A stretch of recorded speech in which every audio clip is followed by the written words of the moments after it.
Dobrodošli u podcast Pedijatrija u fokusu. Ja sam Tamara Stević-Maslovarić, iako je moje prezime predugačko, verujem da ćete ga zapamtiti. Drago mi je što ste sa nama, jer se spremamo da istražimo svet dečijeg zdravlja i jedno uzbudljivo putovanje kroz svet roditeljstva i dečijeg zdravlja.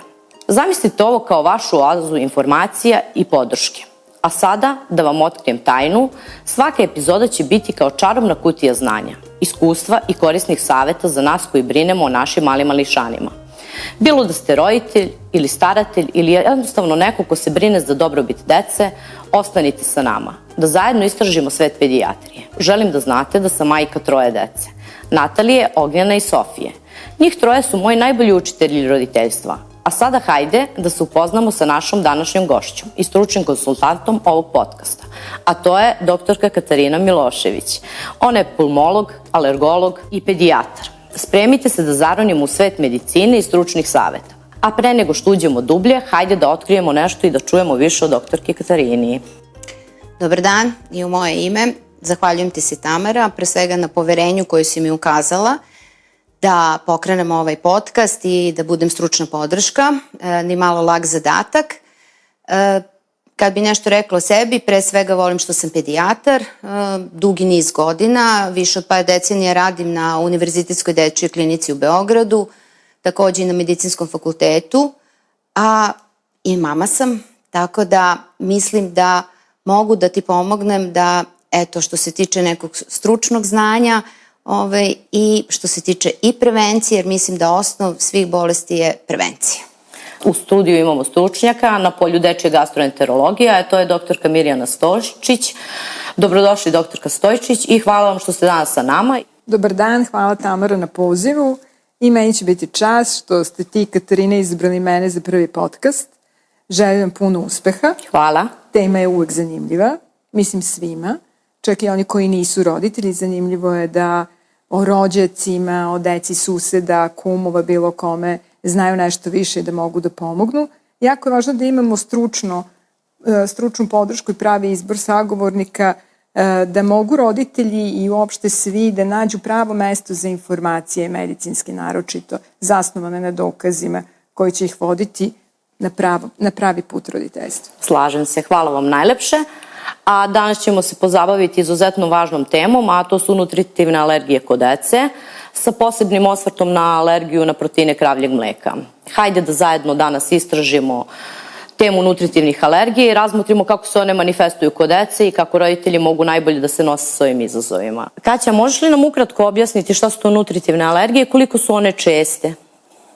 Pa kad govorimo o alergija na hranu, posljednjih godina je, čini mi se, ova tema mnogo više u žiži, u interesovanja, a mislim da je važno da raspravimo šta je uopšte, i sad kad smo se već ovde videle i meni je čast što je Mira upravo tu, i da jednostavno ovu temu iz 2 različita aspekta, da kažem, sa alergijske strane i sa gastroenterološke strane, zato što mislim da imamo velikih problema i mislim da ljudi poistovećuju alergiju na hranu i intoleranciju, odnosno netoleranciju na hranu, a to nisu sinonimi i to su potpuno 2 različite stvari. Ako govorimo o alergiji na hranu, ona može da bude prvi korak, zajedno sa atopijskim dermatitisom, ka razvoju nekih alergijskih bolesti, ali ona može da bude i sam izolovani fenomen.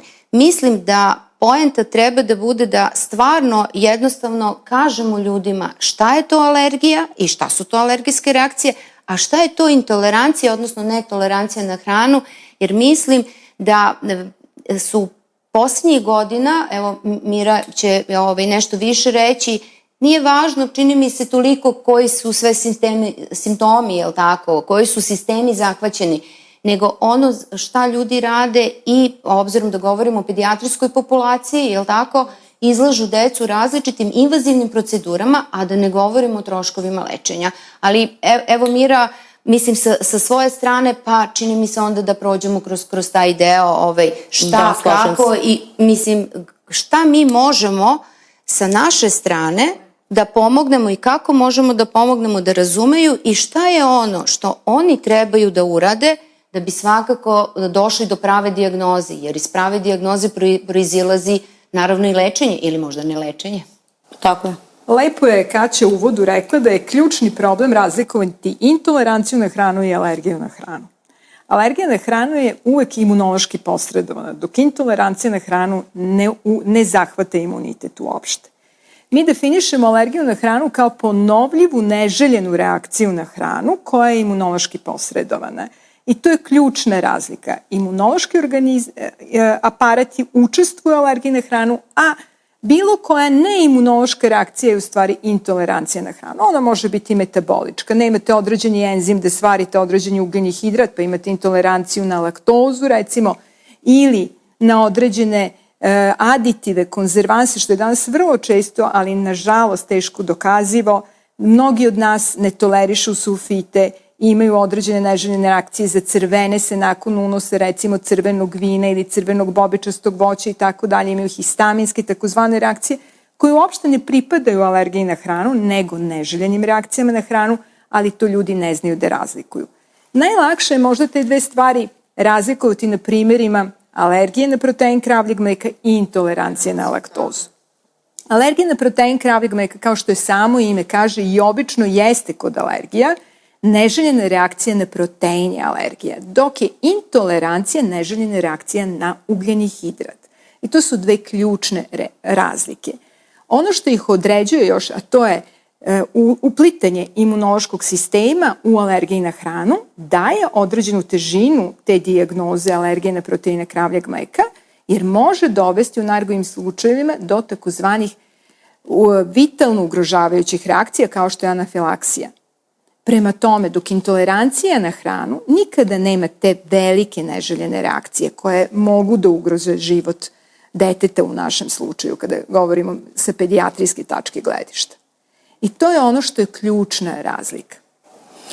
A pošto pričamo sada o alergiji na proteine kravljeg mleka, mnogi roditelji su zabrinuti, ne znaju koji su simptomi te alergije, kako se oni manifestuju, kako oni mogu da reaguju na pojavljivanje tih simptoma. Pa nešto da više malo kažemo o tim simptomima, da se roditelji jednostavno ne bi plašili i ne bi bili zabrinuti. A ako govorimo o simptomima, ako govorimo u pravom smislu o alergiji na proteine kravljeg mleka ili alergiji na hranu, tu je imunološki sistem uključen. Ali glavni simptomi se i generalno su posredovani, mi uvek kažemo imunološki IgE antitelima i to mogu da budu rane i kasne reakcije. Ali najprostnije objasniti roditeljima, ono što mi najčešće dobijamo, znači kad dođu u našu ambulantu, to je da većinom ta deca se nalaze na prirodnoj ishrani, bilo da se radi o ekskluzivnom dojenju ili pak imaju možda i dodatu neku adaptiranu mlečnu formulu, ali možda ako su na ekskluzivnom dojenju, da podatak da negde između 4. i 6. meseca života prilikom unošenja nemlečne ishrane ili adaptirane mlečne formule da se javila rana alergijska reakcija i oni jednostavno kada dođu kažu da imaju odmah nakon par minuta da se došlo do pojave crvenila, do urtikarije. Retko kad mogu da imaju ozbiljne simptome, ali ono što je važno, ako su to IgE posredovane reakcije, znači i prava alergija na hranu, one naravno, zašto moramo da ih razlikujemo? Zato što nekada u određenim slučajevima one mogu da budu i po život ugrožavajuće reakcije. Ali roditelj je uvek taj koji će primetiti da dete ima reakciju. Znači i tek nakon toga, znači ako ima reakciju, onda iz toga proizilazi ispitivanje, a ne obrnut slučaj. Znači prvo ćemo proveriti da li smo mi možda alergični, je li tako? To ne znači. Zato što upravo kod alergije na hranu svi testovi mogu da budu negativni, je li tako? A da bude reakcija. A da dete ima reakciju. Znači, za nas zanima rana alergijska reakcija unutar sat vremena koja je najozbiljnija, je li tako? I to je nešto, šta je to, pošto su roditelji prvi koji to primete, znači koji su to savjeti za njih, šta treba reći i šta od namirnica toga. Za razliku, znači, od reakcija, znači intolerancije ili od kasnih alergijskih reakcija koje mogu da imaju. Ja bih se, izvinjavam se, samo nadovezala da alergijske reakcije zaista mogu da se manifestuju skoro na svim organskim sistemima, ali najčešće su, kao što je Kaća rekla, to kožne reakcije, respiratorne, i one rane reakcije. Međutim, pošto je 70% imunih ćelija u digestivnom traktu, jedan od ključnih simptoma i znakova jeste proliv, pojava krvi u stolici, tu vidu sukrvice. To su oni končići, jer tako? Crvenih končića u stolici, odojčeta naročito. Da li je određeni grčevi, nemogućnost spavanja mirnog, dete se budi, napinje, hvata za trbuh, naročito u predelu pupka, ili podriguje, povraća, praktično ne toleriše peroralni unos te namirnice. Zatim mogu biti oftalmološki crvenilo oka, sekrecije iz nosa, bilo kakvi respiratorni simptomi mogu biti posledica alergije na hranu. Mi, nažalost, češće povezujemo sa alergijom na inhalatorne alergene, odnosno nešto iz vazduha, ali nemojte zaboraviti, i astma može biti posredovana unosom nekih stvari iz hrane. Zatim mogu biti kardiovaskularne, te osobe mogu da imaju hipotenziju, gubitak svesti, kolaps nakon unošenja određenih namirnica, to se naročito dešava nakon fizičkih aktivnosti. Tako da, veoma je široka, šarolika klinička slika alergije na hranu, a to se često zaboravlja. Kako bismo recimo postavili dijagnozu? Pa ako govorimo o postavljanju dijagnoze, znači ono što je najvažnije, prvo dobro uzeta anamneza, zato što su upravo baš simptomi različiti, jer iz te anamneze će proisteći. Zlatni standard još uvek, i ono što je važno reći, je kožno prik testiranje koje se radi na podlaktici, je li tako? I to je još uvek zlatni standard za postavljanje dijagnoze i alergije na hranu. I ono što treba reći da apsolutno podaci koji, znači još od 1934. godine, testovi mogu se uraditi od rođenja. Oni mogu da budu slabije izraženi, znači manje reaktivni, ali apsolutno ne stoji sentenca da kožno prik testiranje se može uraditi tek posle 3. godine života. To apsolutno nije tačno. Drugi deo, naravno, ukoliko potvrdimo kožnim prik testiranjem, znači mi možemo da radimo i određivanje specifičnih IgA antitela na određenu namirnicu. U ovom slučaju govorimo o proteinima kravljeg mleka i ono o čemu mi govorimo, to su 3 proteina koje imamo u kravljem mleku, a to je prvenstveno alfa i beta laktalbumin i kazein. I ono što je važno kod kasnih reakcija, mi dosta koristimo, naročito kod kasnih reakcija na hranu, koristimo i patch testiranje koje se obično izvodi na leđima pacijenta. Ja bih želela, izvinjam se, da dodam da, kao što je lepo napomenula, ključna je anamneza i klinička slika. I samo stručna osoba, alergolog ili gastroenterolog mogu da postave dijagnozu alergije na hranu, naročito alergije na proteine kravljeg mleka. Dešava se često da roditelji samo inicijativno odu, urade test. Taj test sam, bez kliničke slike i stručnog mišljenja određene osobe koja će da poveže simptome, i sam test ne znači ništa. Zato što mi ne lečimo test. Tako je, nego osobu. Možete imati pozitivan test da osoba uopšte nije alergična ako ona unosi tu namirnicu i nema nikakve prođebe. To se kaže da je ta osoba senzibilisana na tu namirnicu. Opet, s druge strane, test može biti lažno negativan. Da li je to tek razvoj imuniteta, vrlo nizak nivo IgE da bi bio detektabilan za ove komercijalne testove, ili to dete u određenom momentu koristilo neke lekove koji suprimiraju stvaranje tih antitela. Nemojte zaboraviti, vrlo se često daju kortikosteroidi, naročito kod atopijskog ekcema, kožne forme, ili da pije, ili antihistaminici. I onda ti testovi neće biti validni. Katarina, htjela sam da te pitam kako, na primjer, nutritivne alergije mogu uticati na dečiji respiratorni sistem? Pa, ono što je važno to je da apsolutno ako govorimo o atopijskom maršu ili alergijskom maršu koji predstavlja jednostavno, da kažem, sled stvari, većinom deca koje su skloni imaju alergija je genetska sklonost, jel tako? Koja je vezana za različite porodice. A ono što je važno da prvi korak u tom nekoj naslednoj komponenti je svakako pojava atopijskog dermatitisa. Većinom atopijski dermatitis se prezentuje na koži, ali ako govorimo o njemu, on je bolest čitavog organizma, a ne samo koža, zato što malo pre smo govorili i Mira je rekla koliki procenat to odlazi na gastrointestinalni trakt, odnosno sve je u poremećaju barijere. Znači, sve u poremeću i upravo nova hipoteza o propustljivosti, o prolasku alergena, zbog toga 30 do 40% dece koje ima atopijski dermatitis ima i udruženo sa alergijom na hranu.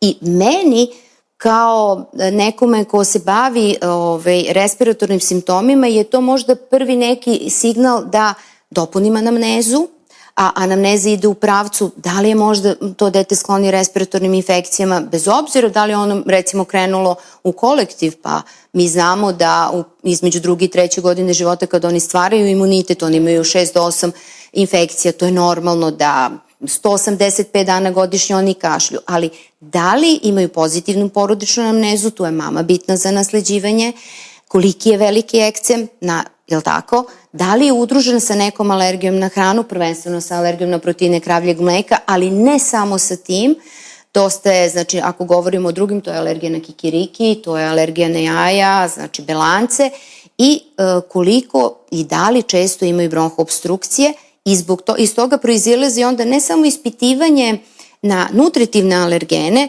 nego i ispitivanje na inhalatorne. Ali opet još jednom ponavljam i slažem se sa Mirom da mi ne lečimo pozitivne probe. Mi procenjujemo u odnosu na sve te podatke, ako govorimo o respiratornim alergijama, znači mi procenjujemo rizik da li će posle 3. godine to dete biti sklonije, znači da li će ono imati pravu astmu. Vi kad kažete astma, to je samo reč. Ali zato je, da kažem, važno da napravite celu sliku. Zato što i kod alergija na hranu, evo sad smo mi malo više, da kažem, govorili o tome, ali kao i kod astme, složit ćeš se sa mnom, znači mi i ovde govorimo o različitim fenotipovima i o različitim endotipovima kod alergije na hranu, jel tako? Znači, jer iz toga, zašto je to, da kažem, nama bitno kao lekarima? Zato što mislim da ono što je budućnost, a što treba da bude naša svakodnevica je personalizovano lečenje svakog pacijenta ponaosob. Kaća je lepo rekla da često ti pacijenti kasnije u životu mogu da imaju astmu, alergijski rinitis i mi to danas poznajemo pod jednim imenom koji se zove atopijski marš. Neretko se dešava da vam pacijent prvi put dođe uopšte kod subspecijaliste, naročito pulmologa sa kliničkom slikom teške astme i vi onda tek anamnestički saznate to dete imalo atopijski dermatitis ranije, koji nije adekvatno lečen. Zato je ključ na vreme prepoznati čak i atopijski dermatitis, zbog čega je uzrokovan, adekvatno ga lečiti i zaustaviti atopijski marš. To što su prošle kožne promene, to ništa ne znači. Imunitet i njegova loša reakcija se nastavlja. Samo će promeniti organski sistem na koji se manifestuje. Pa će to onda biti astma, alergijski rinitis, dijareja, odnosno gastroenteritis i tako dalje. To je danas dobro poznato.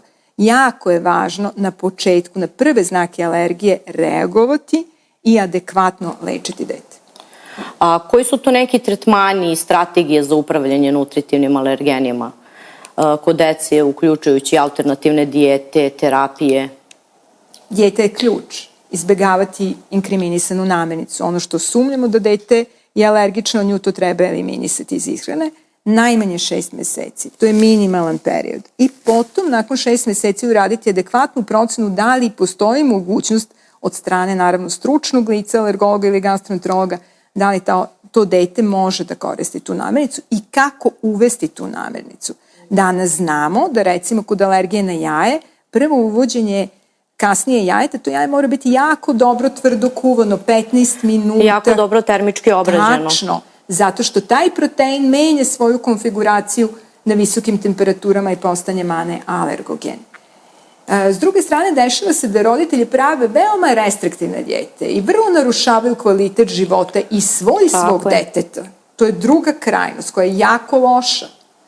Zašto? Zato što ne treba eliminisati bukvalno sve mogućnosti unosa određenih namirnica na koje ti sumnjaš, nego samo ono što ti stručno lice kaže da zaista postoji alergija na tu namirnicu, tu eliminišete. U slučaju proteina kravljeg mleka mi kažemo roditeljima nisu dozvoljeni mleko i mlečni proizvodi, nije dozvoljeno mleko drugih sisara, uključujući ovčije i kozije. Veoma često danas mame zamene kravlje mleko kod alergije na kravlje mleko i daju kozije mleko, jer se ono navodno smatra zdravijim, ali ti proteini su vrlo slični i ta alergija se onda udržava.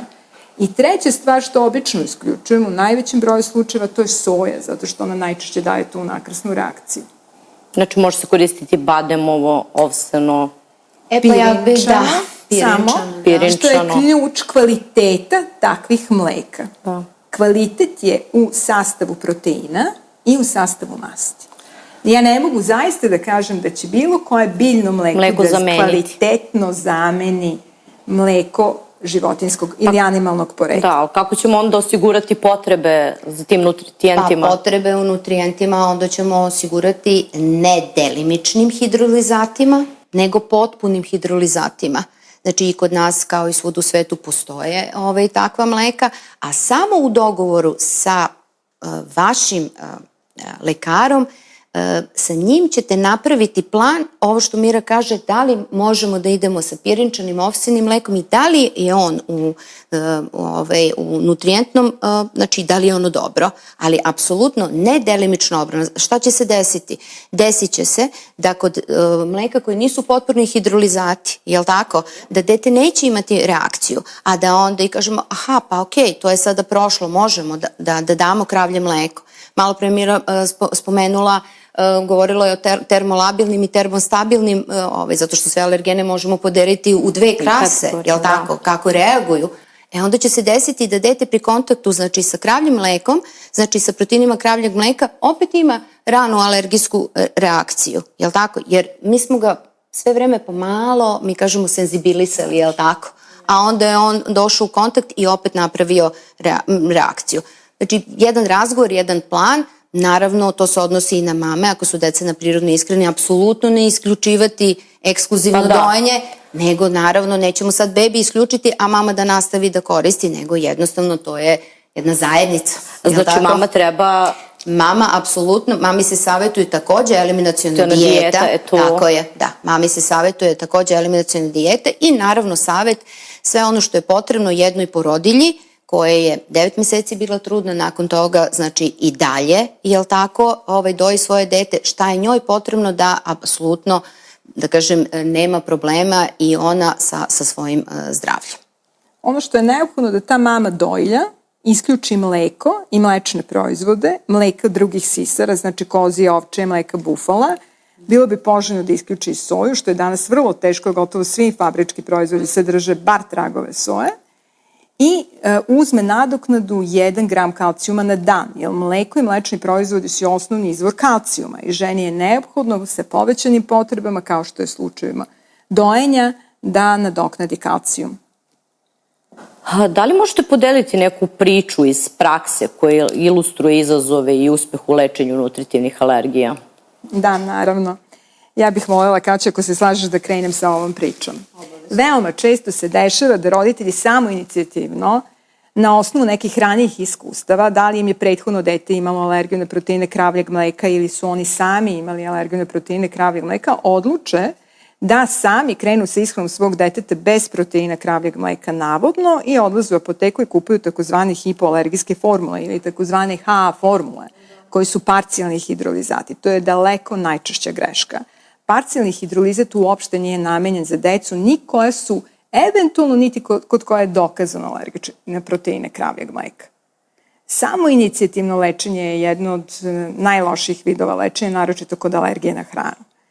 Druga stvar koja se dešava da kod deci vidite poboljšanje nakon uvođenja alergije na proteine kravljeg mleka, odnosno da se adekvatna formula, u ovom slučaju kao što je Kaća lepo rekla, ekstenzivni hidrolizat, znači da je taj protein u 90% stvaren do aminokiselina, svega 10% ima do peptida, ili aminokiselinska formula kada je 100% proteina u tom mleku aminokiseline, nemate peptida, nemate proteina uopšte, i na tu formulu aminokiselinsku niko nije alergičan.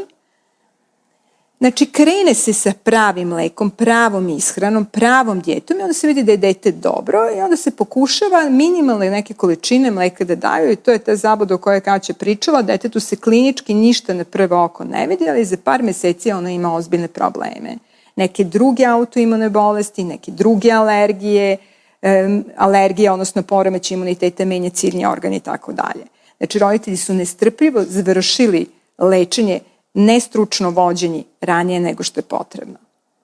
Treća stvar se dešava, tu smo već pominjali, da roditelji kravlje mleko zamene nekim drugim životinskim mlekom, što je nedopustivo jer su proteini slični. I četvrta stvar, da ne obraćaju pažnju na određene fabričke proizvode. Da li imaju mleka ili ne, mrzi ih da čitaju deklaracije ili nedovoljno precizno ih čitaju. Znači, ako ima i mleko u tragu, te namirnice nisu dozvoljene.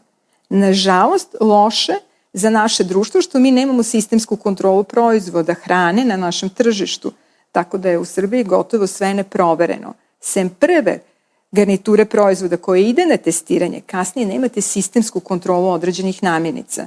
Tako da on dobije sertifikat da nema možda mleka, ali kasnije to više niko praktično ne proverava. Nije samo mleko, u pitanju i soja i kikiriki i mnoge druge stvari u hrani koje su alergogene. Mi danas poznajemo preko 160 alergena hrane samo. Znači, roditelji treba da čitaju deklaracije pre svega. Da, ali možda i ovo prilika da u stvari se i pokrene i svest da se možda i sama regulativa promeni i da apsolutno to što i piše stvarno podržava to što jedan proizvod sadrži. Nije problem ako vi imate mleko, ali problem je u tragovima, zato što vrlo često ponekad može, ako govorimo o pravoj alergiji na proteine kravljeg mleka, može biti unakrsno reaktivna i sa goveđim mesom, jel tako, jer je iz iste. Ali ono što se svakako pokazalo i da sad, da kažem, ne plašimo mame i uopšte, ono što se danas definitivno zna i zašto je ovoliko u porastu, to ranije toliko nije bilo, evo mi dugi niz godina smo i pedijatri, pa nakon toga specijalisti, subspecijalisti, a to je kasno uvođenje nemlečne ishrane. Upravo kasno uvođenje nemlečne ishrane je dovelo do ovog porasta, znači to je s jedne strane alergije na hranu, a sa druge strane i možda uvođenje svakako namirnice, upravo alergogenih namirnica prvenstveno, a sa druge strane i namirnice koje su vezane za naše geografsko poreklo. Jer naš organizam, znači ako govorimo o epigenetici, ona prepoznaje ovo odakle smo mi.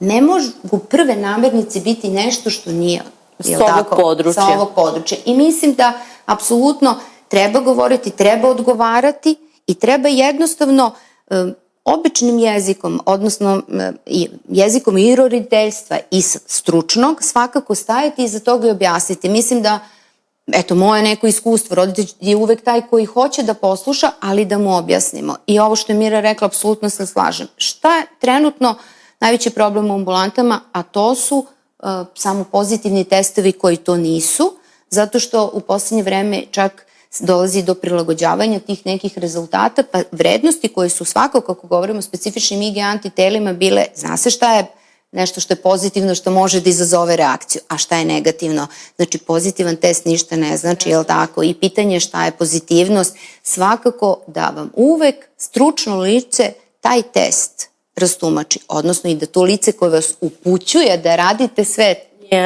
dijagnostike, da i on zna šta radi. Pa danas su uglavnom roditelji samo inicijativno odu u laboratoriju, izvade krv, uradite mi na sve moguće alergene. Dobro, njih treba razumeti. Znaš, roditelj si, pa strah i sve ostalo, ali generalno šta proizilazi iz toga ili možda čak više, ne znam, u mojoj ambulanti, evo, ne znam, Mira je tu, meni više čak i donose sad rezultate intolerancije za određivanje IgG antitela, koje apsolutno nema veze sa tim. IgG su dobra antitela koje trebaju. Kad dođemo u kontakt sa nekom namirnicom, jel tako, znači ona su ta. Tako da, mislim, to rano uvođenje, vratili smo se, eto, mi kad smo polagali specijalistički, bilo je od 6. meseca, vratili smo se sad do 4. meseca života. Prosto malo da se vratimo, da kažem, nekim stvarima, razumem brigu i sve ostalo, ali mislim da prave informacije i jednostavno razgovor sa njima je nešto što apsolutno će njih malo rasteretiti, da će oni biti relaksirani i ono što je najvažnije reći, ako govorimo o alergiji na proteine kravljeg mleka, dragi roditelji, drage mame, ona prolazi u većini procenata, tako da za razliku, da kažem, od nekih drugih, ako govorimo o kikiriku koji je mnogo invazivniji, drugačiji, sve, ali u najvećem procentu, evo za, da kažem, ili ribi i morskim plodovima koji se smatraju doživotnim alergijama, to nemojte da očekujete da će da prođe. Ja bih žela da kažem da je moje praktično, kada dođe roditelj i kako da uvede hranu, pitanje naravno čuveno postavi. Ja isto kao i Kaća slažem se, krenimo sa voćem i povrćem koje raste na ovom podneblju. Čim uvedete 2 povrća, već možete uvesti meso. Meso. I što pre uvedite sve namirnice. Između 4. i 7. meseca je taj imunološki prozor kada naš imunitet je tako napravljen da će lagano da prihvati nešto. I to je suština svega. Danas se često od stručnih lica dobija preporuka za prvu namirnicu koja se uvodi da je žitarica, recimo pirinač. Pirinač koji ne raste na ovim područjima, da li smo se mi adaptirali. I druga stvar, šta hranljivo dobijete iz pirinača? Ništa.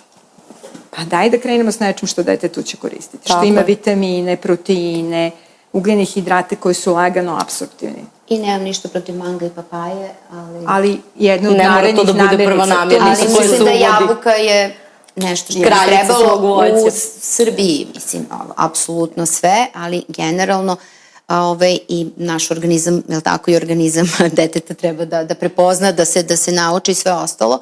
I ono što je važno, što dosta pitaju sada i što se možda, naravno da sam vitamin D s jedne strane, s druge strane probiotici, prebiotici, simbiotici imaju nekog mesta u svemu ovome, u celoj ovoj priči o kojoj govorimo, ali ono što je isto bitno, postoje naravno stvari za i protiv, sve ovo treba pozicionirati opet u dogovoru sa preporukama, ali koje su naučno zasnovane ka tome, a ne, čuo sam, neko mi je rekao i ono što uvek, i tu ću reći dati Miri, i Mira uvek se ljuti kad govorimo o probioticima, svi su prebiotici za sve i nije bitno sad Koje bakterije imaju, koje nemaju, tako je. Apsolutno greška.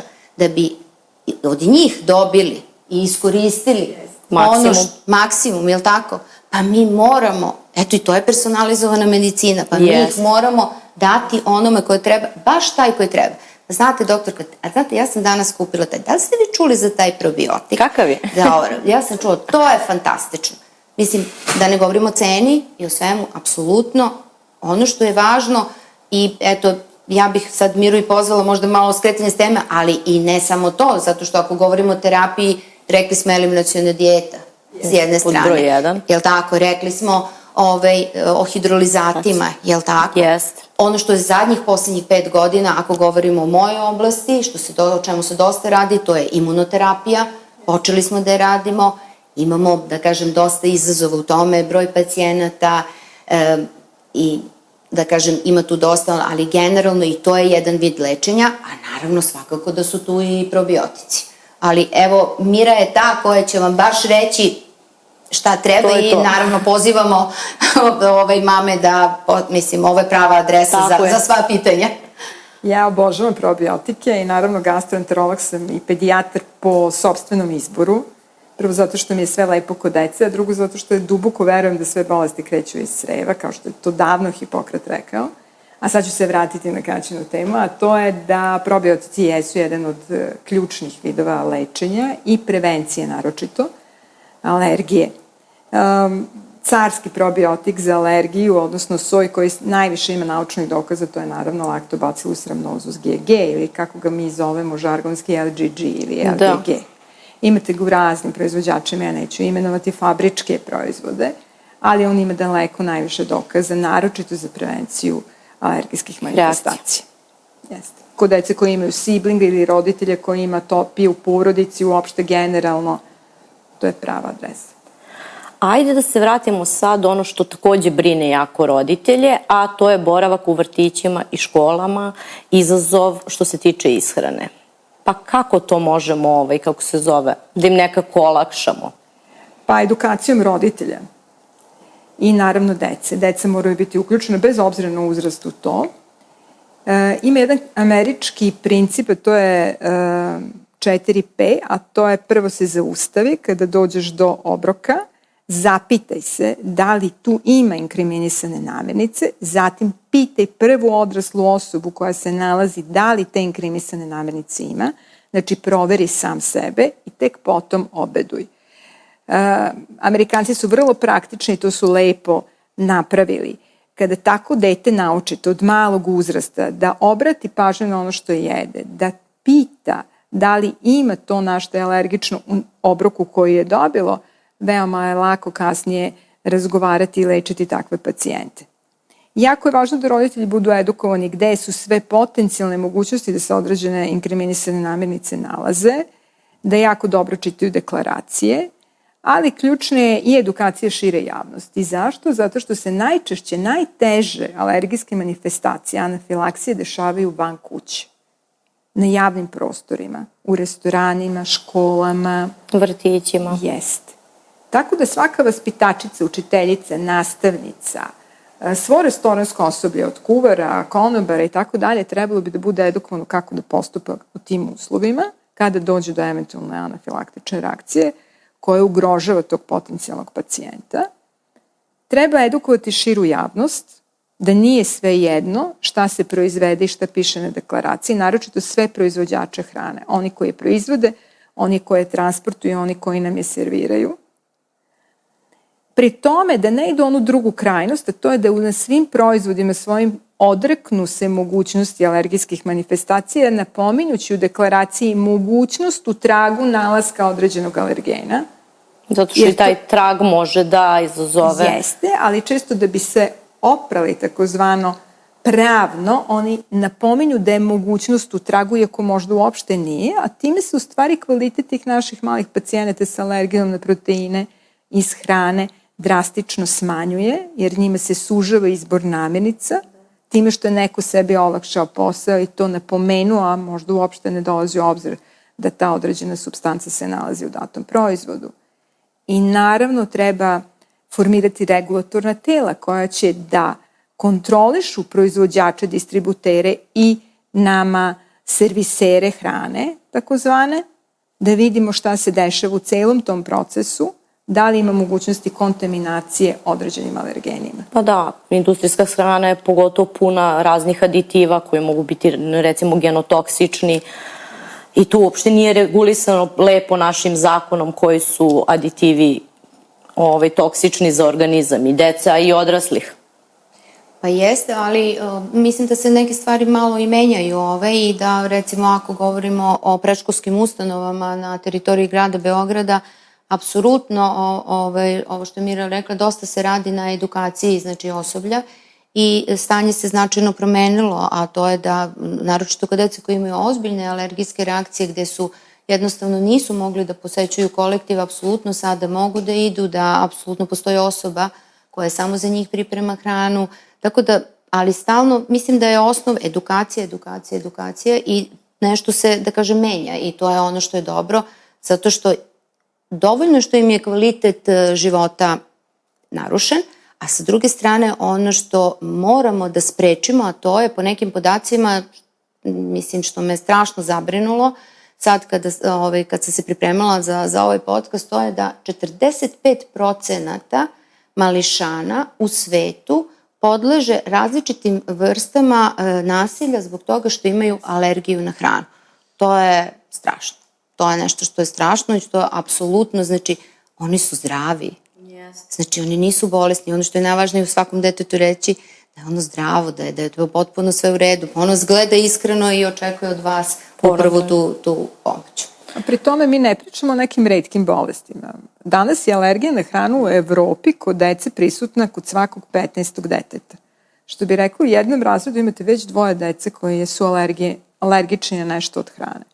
A 40% te dece ima multiple alergije. Znači nije samo jedna namirnica, udružene, nego ima više namirnica koje ne sme da koristi. I često smo o tome pričali. Da, i mislim da apsolutno onda mora da postoji empatija, onda mora da postoji saradnja. Mi možemo da edukujemo ljude, vaspitače, sestre, sve to u redu, ali mora da postoji i empatija od strane tog drugarice, je li tako? Znači, moramo da radimo na empatiji koja mislim da nam poslednjih godina fali, ali mislim da bez empatije i bez da jedni drugima, da kažem, pomažemo, mi ne možemo da funkcionišemo. I da idemo dalje, mislim, jednostavno. A mislim šta je onda svrha. Ono što sam još htela da prođemo, kako, na primjer, te nutritivne alergije evoluiraju s godinama i kako pratimo i upravljamo ovim promenama? Pa ukoliko određenu inkriminisanu namirnicu izbacite na najmanje 6 meseci, velika je šansa da će imunitet prosto zaboraviti takozvano formiranje antitela. Naravno, što je alergija na vreme ili što u ranijem uzrastu uspostavljena, veća šansa da će nestati. Kod dece, ako pričamo o alergiji na proteine kravljeg mleka, kaže se da 90% te dece će prerasti tu alergiju u uzrastu 6 godina. I ima šanse još 90% od tih preostalih 10% da je preraste do kraja fizičkog rasta i razvoja. To je negde 22. 24. godine, zavisi da li se radi o dečacima i devojčicama. A kod svega 10% će ono ostati trajno ili zauvek. Ako govorimo o alergijama na kikiriki, na ribu, na morske plodove, to su obično trajne alergije. Tu, dakle, ne možemo govoriti o velikoj verovatnoći da će nestati, nego o velikoj verovatnoći da će ono ostati do kraja života. I ono što sam htela, kako nutritivne alergije utiču na rast i razvoj dece? Ako su adekvatno lečeni, znači određena inkriminisana namirnica ispačena, ta deca su, lepo je Kaća rekla, zdrava, oni imaju normalan rast i razvoj. Naravno, ukoliko nema roditelja koji preterano, brižno inkriminišu mnoge druge namirnice iz straha da dete neće imati anafilaktičku reakciju. Znači, ako je adekvatno dete vođeno, edukovani roditelji, to dete se normalno raste i razvija. Međutim, ukoliko pati duboko, naročito od strane gastrointestinalnog trakta, ono će slabije rasti u visinu i u težinu. I to su nekada i prvi znaci alergije. I možda imati nešto od strane, da kažem, neuroloških ispade, jel tako? Mislim, ono, tako da to je nešto što je važno, jer ipak je naš najveći organ. Jel tako? Ta propustljivost creva i sve ostalo. I kako postaviti granice između brige o alergijama i normalnog svakodnevnog života kod dece koje ih imaju?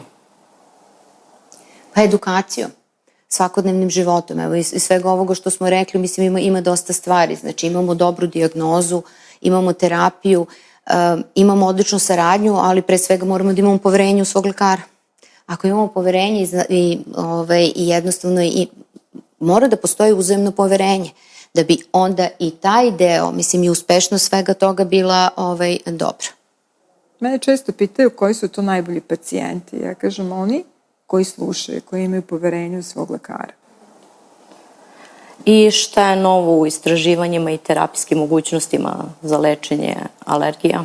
Pa što se tiče mog dela, svakako dosta se radi na imunoterapiji, bilo da se radi o sublingualnoj, trenutno radimo što se tiče imunoterapije baš za određeni, da kažem, alergen, u ovom slučaju radi se imunoterapija na mleko, trebali bi da počnemo za ove ostale stvari, ali generalno bilo da se radi o oralna, subkutana, ali ono što je novo i što se, da kažem, što je budućnost neka, to je svakako imunoterapija kod tačno određenih pacijenata, ne kod svih pacijenata, obzirom da alergija na proteine kravljeg mleka i prolazi, tako da apsolutno nećemo svakog pacijenta uputiti na imunoterapiju, ali kažem, to je nešto što je sve ove ostale stvari uz, da kažem, mere koje su predviđene.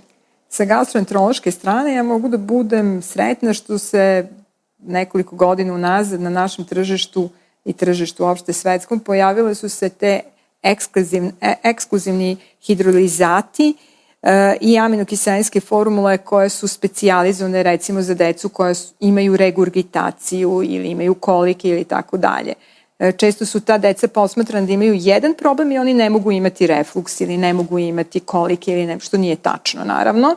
I one su bile ograničene sa izborom formule za alergiju na proteine kravljeg mleka. Danas imate kombinovane stvari, što je veoma često.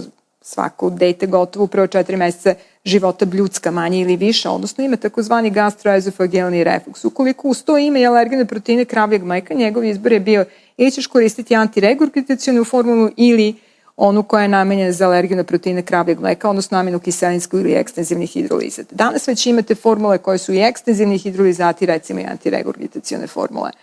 To je već neki napredak u lečenju ove dece, što se tiče iz gastroenterološke strane. Za kraj savjet roditeljima? Slušajte svoje lekare ukoliko su pravi i znaju šta rade.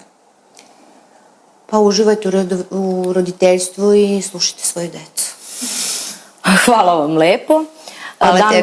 Danas smo duboko zaronili u svet nutritivnih alergija kod dece i istražili kako ove alergije mogu uticati na njihovo zdravlje i kvalitet života. Ne zaboravite da je stručno mišljenje lekara od ključnog značaja i da ste vi kao roditelj partner u očuvanju zdravlja vaše dece. Hvala vam što ste bili sa nama u ovoj epizodi Pedijatrija u fokusu. Ostanite sa nama jer ćemo nastaviti da istražujemo teme koje su od suštinskog značaja za dečije zdravlje i dobrobit. Vidimo se uskoro u sledećoj epizodi Pedijatrija u fokusu i pre nego što se oprostimo, želim da vas podsjetim da pratite naš YouTube profil kako ne biste propustili nijednu epizodu ovog podcasta. Takođe pratite nas na ostalim društvenim mrežama, linkovi će se nalaziti u opisu profila i želim da izrazim veliku zahvalnost Nameštaju Numanović za koji je opremio naš studio i pokazuje interesovanje za ovako važnu temu. Takođe, neizmerna zahvalnost ide AVE timu, produkciji, koja je omogućila realizaciju ovog podcasta, kao i Community Media digitalnoj agenciji koja je posvećena našoj promociji. Hvala vam što ste bili sa nama i vidimo se uskoro u sledećoj epizodi. Do tada čuvajte i brinite o vašim malim junacima.